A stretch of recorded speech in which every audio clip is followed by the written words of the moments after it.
Hello, welcome to the Daily News Ukraine channel. Today is February 23rd and our daily review of news about Ukraine. The National Agency on Corruption Prevention of Ukraine, NACP, put Auchan French retail group on the list of international sponsors of war.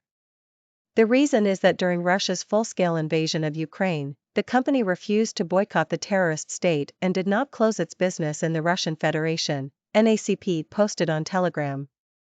Thanks to the journalistic investigations by The Insider, Le Monde, and Bellingcat, it became known that since the beginning of the full-scale invasion, the Russian subsidiary of French Auchan supplied goods to the Russian military in the captured Ukrainian territories. The company supplied goods under the guise of humanitarian aid and also helped to carry out mobilization measures in the Russian Federation. For Auchan, Russia is the second most important market after France.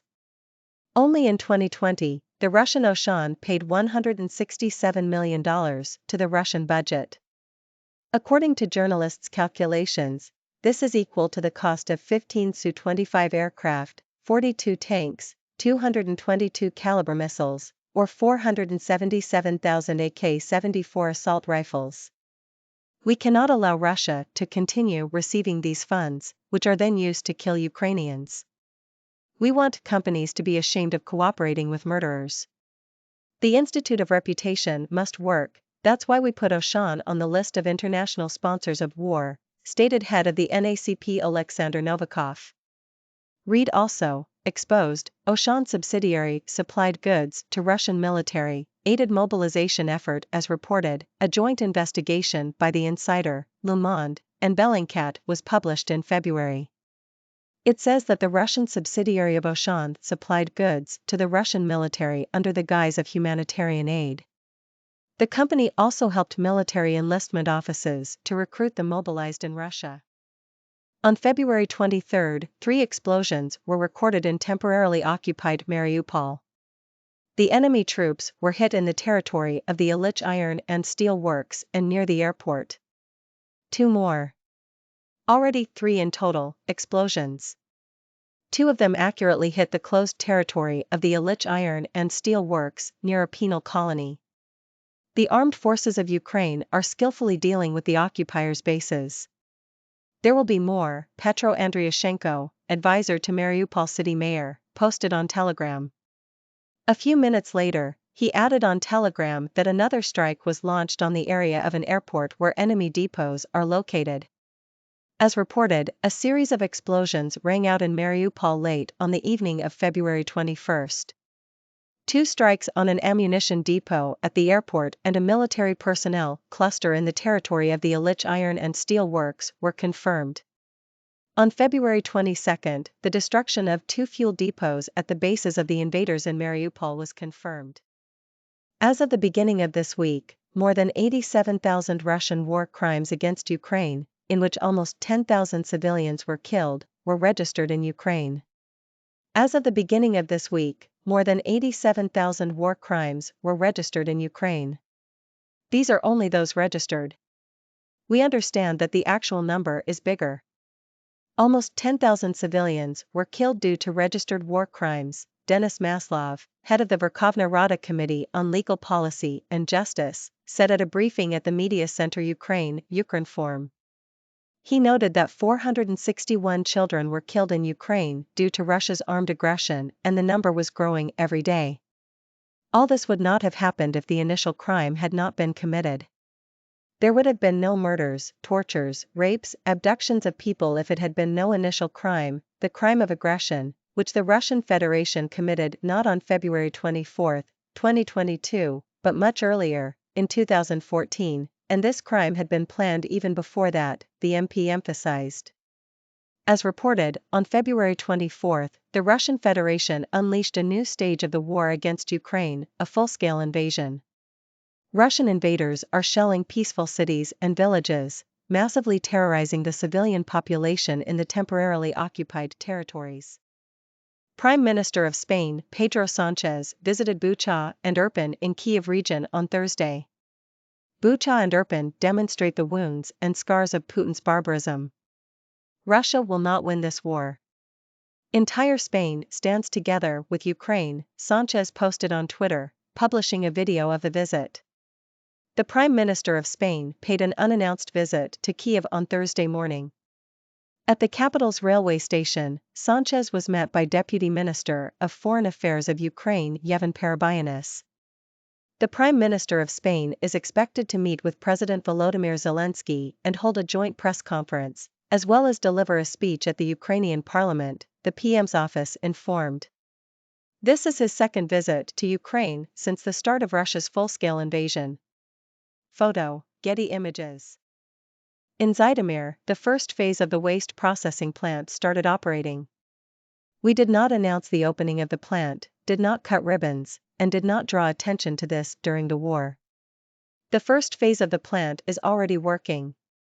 Today, the depth of processing is approximately 40 to 45%, Zhytomyr Mayor Serhiy Sukhomlin said at a session of the Zhytomyr City Council, and Ukrinform correspondent reports. The mayor added that the specialists from Croatia would arrive soon to launch the second phase of the plant. Thanks to this, the depth of waste processing will reach 80 to 85%. As reported, it was planned to build a modern waste processing plant in Zhytomyr with a capacity of 85,000 tons per year and 2 sorting and composting phases by 2022. Photo, Suspiln Zhytomyr. On February 23, Russian troops launched a missile attack on Kupyansk district, Kharkiv region. One person was injured, people have been trapped under the rubble. The occupiers struck Kupyansk district today. According to preliminary information, S-300 missile was fired. An administrative building was hit. A civilian, who was near the building, was injured. At least 2 people are currently under the rubble, Ola Syniehubov, head of the Kharkiv Regional Military Administration, posted on Telegram. All rescue services are working at the scene. The information is being updated.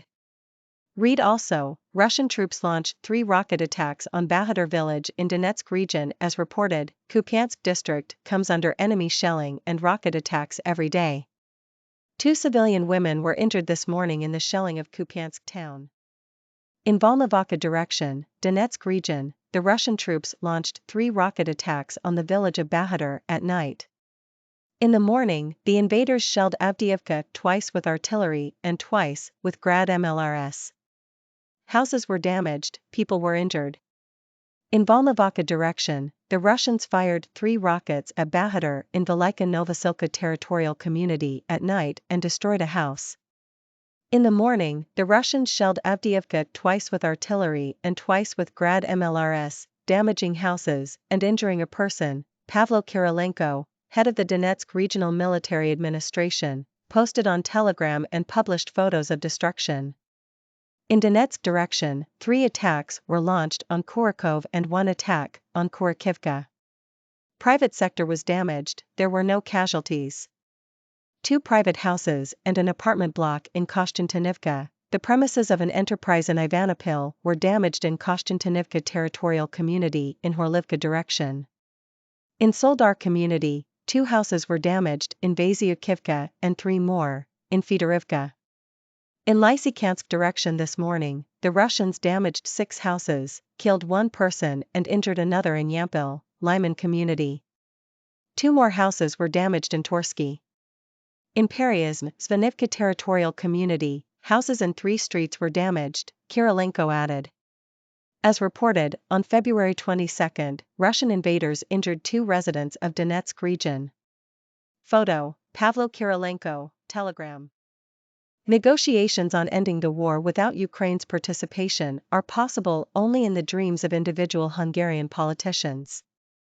According to Ukrinform, Ukrainian Foreign Ministry spokesperson Oleg Nikolenko said this in a post on Facebook, commenting on Hungarian Foreign Minister Peter Szijjarto's call for the US and Russian presidents to hold negotiations to end the war. The Hungarian foreign minister could do a much greater service to humanity if he stopped playing along with the Russians. Negotiations on Ukraine without Ukraine itself are possible only in the dreams of individual Hungarian politicians, he said. Nikolenko noted that Hungary is not in a position to decide when peace negotiations should begin. Budapest had an opportunity to help win peace in Ukraine and Europe, but it chose the other side of history. If Peter Szijjarto really cares about ending the war as soon as possible, we have a piece of advice: before your next visit to Moscow or Minsk, visit Bratislava. Slovakia perfectly understands current threats in Europe. We are sure that our Slovak colleagues would be able to give Szijjarto some wise advice, Nikolenko said. Szijjarto on February 22 emphasized the need for direct negotiations between US and Russian Presidents Joe Biden and Vladimir Putin in order to end the war. Sweden's Defense Minister Pål Jonson has said that his country is open to sending some of its Leopard battle tanks to Ukraine. That's according to Sky News, Ukrinform reports. According to Jonson, support in Sweden's parliament has been growing to additionally contribute some of the country's 120 Leopard tanks. We are open to that, and we are in close dialogue with Germany about it, the minister said. Read also, Bucharest 9, Russia is the most significant and direct threat. The country has delivered a string of military and civilian aid packages to Ukraine since Russia's invasion began a year ago. The latest installment includes armored infantry fighting vehicles and the advanced Archer artillery system. Johnson said this round of assistance would be the country's main contribution to Ukraine in terms of equipment for ground warfare. Ukrainian Prime Minister Denis Shmyhal has called on the heads of regional military administrations to draft regional recovery projects as quickly as possible. Shmyhal reported this in a Telegram post following an extended meeting of the Presidium of the Congress of Local and Regional Authorities under the President of Ukraine, chaired by Andriy Yermak, head of the Office of the President of Ukraine. The government is in constant communication with the local authorities. I called on the heads of regional military administrations to develop recovery projects as soon as possible. In general, Ukraine has about $150 billion in available and pledged funds for reconstruction, Shmyhal wrote. He added that the priorities for recovery include energy, housing, critical infrastructure, demining, and business support. Shmyhal said he expected operational coordination with regional governors in order to start the first projects already in the spring. Photo credit, Denis Shmyhal, Telegram. Today we were talking about those news. NACP puts Aachen on list of international sponsors of war. 3 explosions recorded in Mariupol. Russian military personnel hit. More than 87,000 Russian war crimes registered in Ukraine. Prime Minister of Spain visits Bucha and Irpin. Waste processing plant starts operating in Zhytomyr. Russia hits Kupyansk district with missile. People trapped under rubble. Russian troops launch 3 rocket attacks on Bahatyr village in Donetsk region. Ukraine to Szijjarto, Hungary not in a position to resolve issue of peace talks. Sweden ready to send Leopard tanks to Ukraine. Shmyhal calls on regional governors to draw up recovery projects as soon as possible.